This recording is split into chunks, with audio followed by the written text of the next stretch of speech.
Stathopoulos and Josh Phegan come together in an incredible podcast, Grow, Scale, Master. An energetic approach to drive progress, master skills, build strengths and put the strategy back into rapid business and personal success.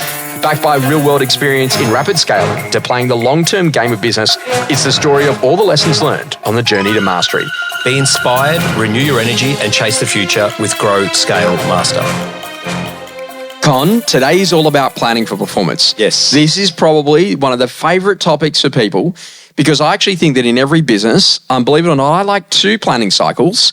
In Australia, we have the end of the financial year in June 30, but we also have the end of the calendar year. Yes. And so the interesting thing is I look at 2 planning cycles. How am I going for calendar year and how am I going financial year? Yeah. So I've got these resets. Same. And the key thing is that ultimately when I think about, planning for performance and, by the time people are listening to this, we're going to be kind of at the end of May, I assume.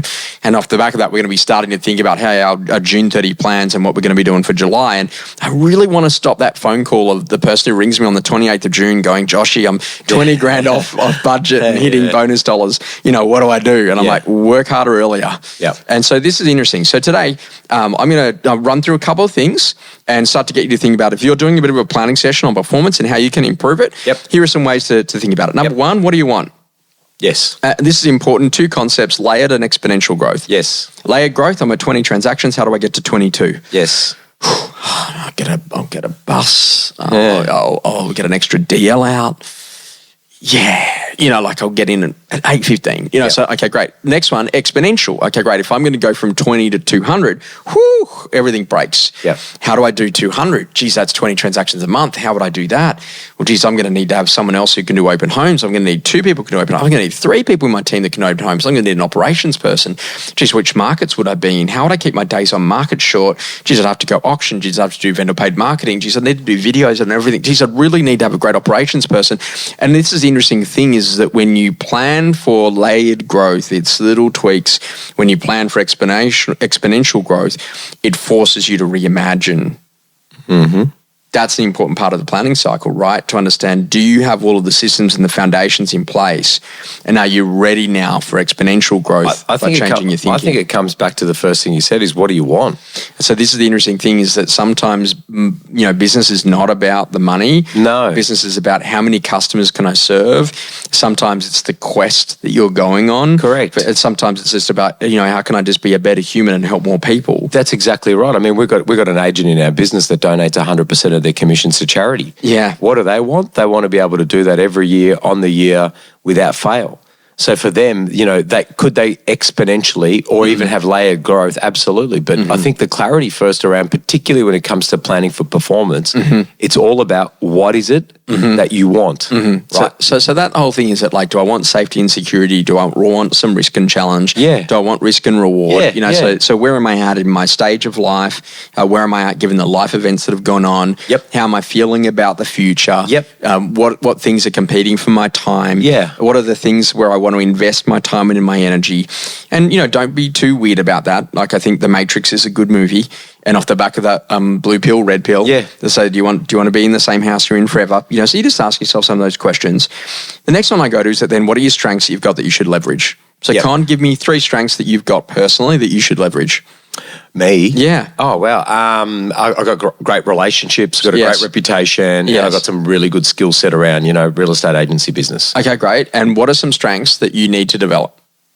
None. Okay, so humility. Mate, heaps. I got heaps. I think the key... Come on, give us 3. Oh, 3 to develop that I need to develop. Okay, I need to get across this AI stuff, mate. I got my head in the sand. That's one. Second one is my ability to be able to execute on the things that matter. And the third one is my ability to say no because I say yes to everything, right? Sure.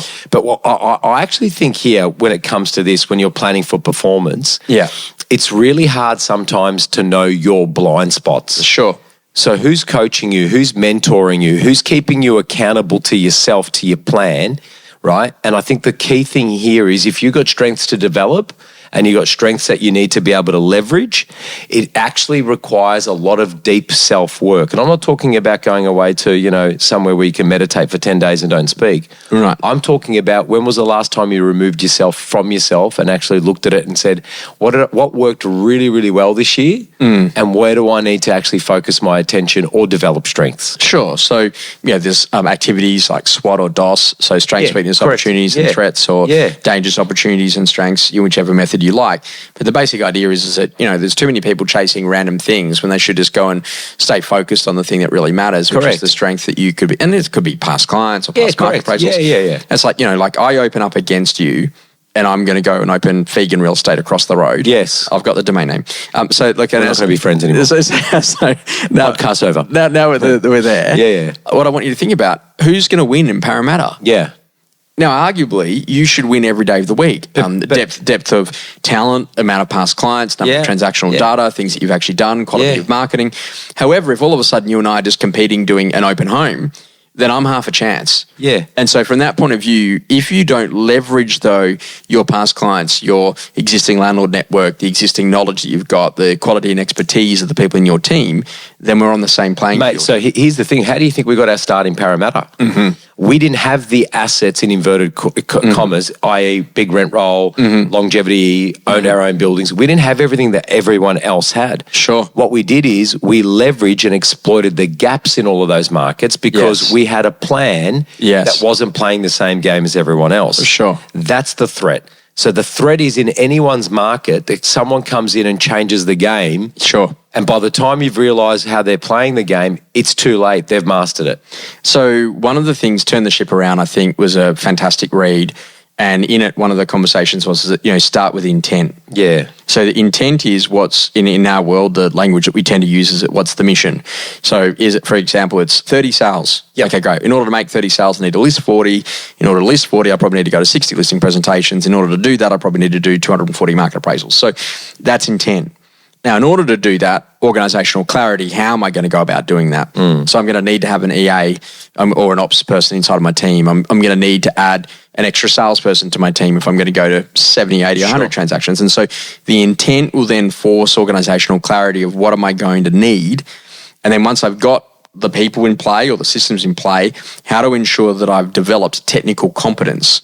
So can Con actually exchange a set of contracts on an auction? Can Con do an open home? Can he do a callback? Can he take an offer from a buyer? These are the areas of technical competence that person needs to have. So this is the intent of where we're going. This is the organisational clarity of how we're going to get there. And then here's the technical competence to make sure that we can actually do the job. You know what, Josh? Yes, you're absolutely right. I've got one that I probably just want to put in the intent piece first. It is why. Why are you doing this? What's the greater good of you performing at an elite? So one of the questions that I will ask from time to time some of our key performers is, where is the gap between where you are and where you want to be? And why is that important to you? And it's not because you want to get from 33% market share to 39% market share. So I think what's really important is connecting people back to, if you're planning to be able to rapidly accelerate your business and your performance, why? What does that actually mean to Josh Phegan? What does it mean to your family? I've just always loved getting better. Well, so and that's why we're friends. I'm the same too, and I want to test myself and I want to grasp the opportunity. But let's take it back. Let's keep peeling back the layers. Let's find out, was it because someone told you years ago that you weren't going to be good enough? Was it because you had imposter syndrome? Was it because your parents never had what you've got? I just wanted a better life. Well, okay, and so did I. But what I'm getting to is real estate is the biggest vehicle for change in anyone's life. There's no doubt. You nail this, you change your life. I'll give you a really good case study. We got an agent in our business that was nowhere.com last year. That's what I call it. Have you got that domain name? I've got it, nowhere.com. Can you imagine that? So put photos up of people you think you haven't made it. Nowhere.com. Not because they're a poor agent, just because they were distracted, confused, had no intent, no organisational clarity, no technical competence. All of it, right? They made a decision to decide to connect themselves to a greater why, and in the first quarter of this year have listed almost $1 million worth of fees in 3 months. Yeah, amazing. How? Why? Because they got back to their why. Then they could look at their mission. Then they had organisational clarity. Now they've gone from literally no listings to 15. Wow, I need a team, and how do I lead a team, etc. Then they go to their technical competency. Geez, I've got to get my vendor management. Do you get what I'm saying? Yeah. And so this then is fascinating, because what we've developed, and it's something that we're going to show at Blueprint this year, and also something in one of the leaders forums you're coming to shortly, and I can't tell you too much about it. But the interesting conversation is about, we've actually got some really clear strategies on how to drive the 3 levers for growth. So these are like the 6 or 7 different things that you can do to drive average sale price. Yeah, gotcha. These are the 6 or 7 things you can do to drive volume. Fees, and all that type of stuff. and then these are the 6 or 7 things you can do to drive fees. Okay, there you go. And why that's important is that literally, how do you go from 50 to 200 sales, or how do you lift your average fee by 0.5%, or how do you actually get the average sale price up by 20%? That's cool. And that's what business should really be about. So I know that, and it was so funny, you think about it. My dad used to say, hey, watch this. And occasionally we had this guy come in one day and he goes, hey, Josh. I'm like, yeah. He goes, look, I just want to let you know, what I do is I sell fridge magnets. And I'm like, oh, yeah. He goes, so what you do is you get a fridge magnet and you give it to people when you go to an appraisal, and they put your magnet with your details on their fridge. And then when they're ready to sell, they call you. This is the cheapest little bit of promotional material you're ever going to buy, but it's going to give you the biggest reward. And anyway, I was there for 20 minutes listening to this guy's sales pitch, because I had not much else to do. And the guy left, and Dad said, oh, yeah, how much do they cost? And, whatever it was. And Dad turned to me, he goes, oh, great. Now we've just got to get to 69 sales a year before we make $1 of profit. Yeah. and it was so good, because Dad really kept you thinking all the time. And I remember this, the doors in our office. Yeah. And I used to look at them, and Dad's like, yeah, it cost me $35,000 a month to keep those swinging. Yeah. And I was thinking, geez, those hinges must be expensive. Yeah, they're really, where does the maintenance guy come for that? What Dad was talking about was the fixed costs that needed to be met. And literally, that you got to meet the fixed costs first before you can meet anything else. That's exactly right, yeah. And so this is why it's a really important foundational idea, is that when you're planning for performance, know what your cost structure is. Correct. But here's the other thing, know what your margin is. Oh, absolutely. And so here's the key thing. When you discount your fee, you're discounting your portion of the margin. Yeah. Yeah, correct. And so this is so when, like my dad said, hey, was the tax office ring up and say, oh, how you going on paying the tax this month? Hey, competitors were tough. Oh, don't worry about it. Well, you know what? There's one of my mentors said something to me that's always stuck to me, is that costs are known, revenue is unknown. Yes. Right. So we know what we're planning for. Yes. Every single day. We know what it costs to open up every single one of our doors, and we know when we start to hit profit. That's because we've planned to make sure that we can meet that performance. So what a smart business operator does is they actually put minimum profit return into their break-even point. Yeah, of course. Yeah, that's exactly right. Experiences that rapidly shaped you. Con, what do you got here?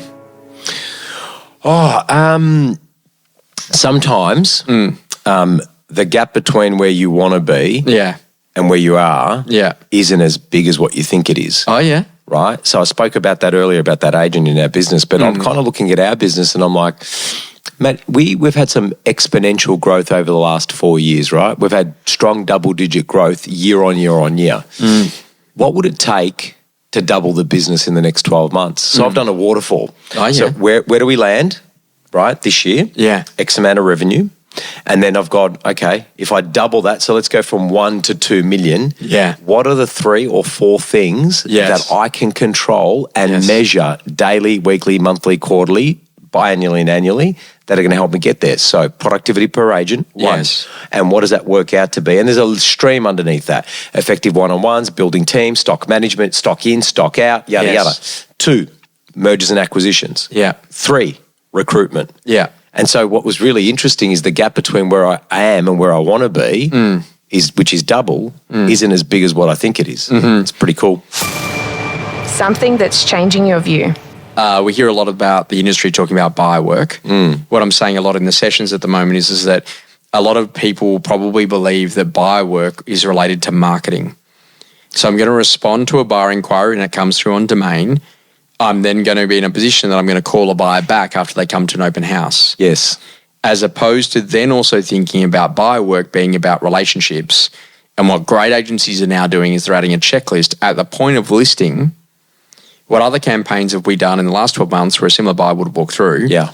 what previous market appraisals have we done that would now sell theirs, that would sell theirs and then come and buy this one? Yeah. What market appraisals have we done or past clients have we got? They've got an asset of a similar type that need to know about the listing. So when it sells, we can get permission to bring a like through, buy through. Yeah. And we're going to use Amazon tech that people who buy this also buy this. Yes. So now we're going to upgrade the just sold templates. Yeah. So that when we say 24 Jones Street has now been sold, if you've missed out on that one, come and look at Rose Street. Yeah. And that's on the SMS, that's on the Instagram, reel. That's the conversation then about what we actually do in the email out. Con, why do you think I'm copping so much resistance that's a great idea about people who buy Rose Street should also come and look at Smith Street? Because I listed Rose Street and you listed Smith Street and I don't want to share. But like what happens if you've got that? It's dude, I've been saying this. We are on the absolute same page. If you like this, you may also like this, and this. Sure. It's going to happen. And guess what's going to happen? We all think we're the smartest people. We've got great market share, great businesses, etc. This AI stuff, mate. Oh, mate, I've got to say to you. Are we going to have an argument? Yeah. Oh, here we go. Do you know what it's like? We're about to go to dinner too, mate. I'm going to cancel. I'm going to cancel. It's going to be exactly the same as me talking about SMS. Why? Because everyone's going to have it. No. The great equalisation. I'm not going to argue with that. Yes. It's going to be taken out of our control. So the fact that we can control right now, sure. If you like Jones Street, you also might like Smith and Rose Street, right? Oh, that's already happening. But like, why can't agents post it on their Instagram today? Like, if you like Rose Street's just sold, if you missed out on that, come to Jones Street.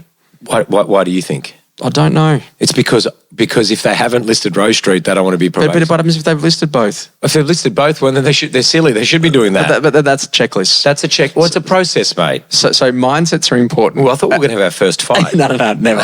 so here's what I'm going to say, right? Yes. I'm going to say something to you, and I want to get your response to this. Go. Okay, this is potentially controversial. Oh, here we go.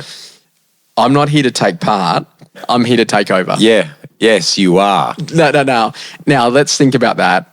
Yeah. We both know where that's from. Yeah, yes, correct. Do you want to talk about it? Yes, Asai Underworld. Yeah, so this is a guy that's been in jail. And he's come out and he's made an Asai business and seems doing quite well in Western Sydney. That's exactly right. That's exactly right. So the interesting conversation, but we both saw that post on Insta. Yeah. And the interesting thing about it is, though, I actually don't mind it as an internal mind, not an external thing, but as an internal mindset to say, hey, you're not here just to take part, you're here to take over. What would it take to become number one? And that's not through ego, it's through great customer service, it's through great experience. It's about really making sure that you care about customers. And this is why it's a really important foundational idea that when we talk about today about getting better around planning for performance, it's exactly that. You got to plan for the type of performer that you want to become. 100%.